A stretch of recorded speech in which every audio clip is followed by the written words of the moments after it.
दुखों से मुक्ति। एक बार भगवान बुद्ध जी एक गांव में उपदेश दे रहे थे। वहां पर एक धनी व्यक्ति उपदेश सुन रहा था। वो भगवान बुद्ध से एक प्रश्न पूछना चाहता था, लेकिन सब लोगों के सामने प्रश्न पूछने में संकोच कर रहा था, क्योंकि उसकी गांव में काफी प्रतिष्ठा थी। प्रश्न ऐसा था कि उसकी प्रतिष्ठा दांव पर लग जाती। उपदेश खत्म होने के बाद जब सब लोग चले गए तब उसने बुद्ध के सामने हाथ जोड़कर प्रश्न पूछा, प्रभु मेरे पास सब कुछ है, धन दौलत प्रतिष्ठा, किसी भी चीज की कोई कमी नहीं है, लेकिन मैं खुश नहीं हूँ। खुश रहने का राज क्या है?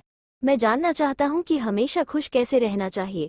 ये सुनकर भगवान बुद्ध उसे अपने साथ जंगल में ले गए और सामने एक बड़े पत्थर को देखकर कहा कि इस पत्थर को उठाकर मेरे साथ चलो। कुछ समय बाद उस व्यक्ति के हाथ में दर्द होने लगा, लेकिन वह चुप रहा। काफी समय बीत जाने के बाद उससे दर्द सहा नहीं गया और बुद्ध जी से कहा, मेरे हाथ में बहुत दर्द हो रहा है। बुद्ध जी ने कहा, पत्थर नीचे रख दो, और पत्थर नीचे रखते ही उसे राहत महसूस हुई। तब बुद्ध जी ने समझाया कि यही खुश रहने का राज है। उस व्यक्ति को कुछ समझ नहीं आया। बुद्ध जी बोले, जिस तरह इस पत्थर को जितने समय तक हाथ में रखोगे उतना ही दर्द होगा, इसी प्रकार दुख के बोझ को जितनी देर तक हम अपने कंधे पर रखेंगे उतने ही ज्यादा दुखी और निराश रहेंगे। यदि व्यक्ति खुश रहना चाहता है तो उसे दुख के पत्थर को जल्द से जल्द नीचे रखना सीखना होगा।